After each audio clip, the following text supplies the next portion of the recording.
What if everything you believe about good and evil is wrong? What if morality is not truth, but something created to control you? One philosopher dared to ask these questions, and his ideas were so powerful, they changed philosophy forever. His name was Friedrich Nietzsche. Nietzsche was born in 1844 in Germany. He was a brilliant student and became a university professor at just 24 years old. But his life was not easy. He struggled with illness, isolation, and deep loneliness. He eventually left his academic career and spent years writing alone. Most people ignored him. Some even thought he was insane. But his ideas would later shake the entire world. One of Nietzsche's most famous and misunderstood ideas is this: God is dead. But he wasn't celebrating. He was warning us. Nietzsche believed that modern society had lost its belief in religion. And without that belief, the foundation of morality begins to collapse. No absolute meaning, no universal truth. And that creates a terrifying question. If there is no God, who decides what is right and wrong? Nietzsche saw something most people didn't. That when traditional values disappear, people feel lost, empty, without direction. This is what he called nihilism, the belief that life has no meaning. And Nietzsche believed this would become one of the biggest problems of modern humanity.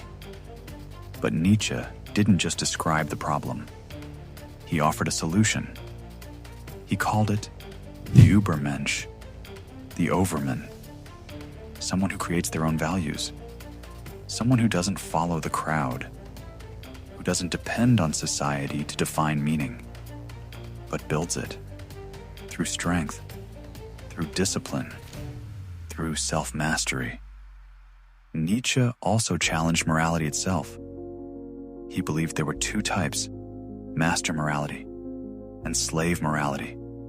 Master morality values strength, power, excellence, while slave morality values humility, obedience, and weakness. He argued that society had been shaped by the weak, who created moral rules to limit the strong.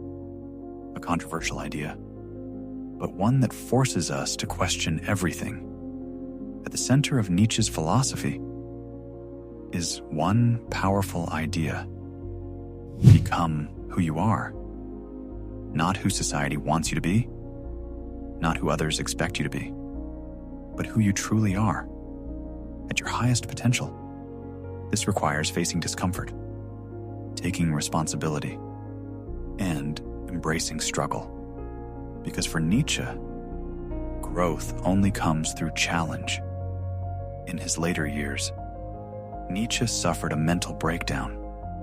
He spent the rest of his life in silence, cared for by his family. He died in 1900, never knowing how famous his ideas would become. Today, Nietzsche's ideas are everywhere, in psychology, in philosophy, in modern culture, because he understood something deeply human.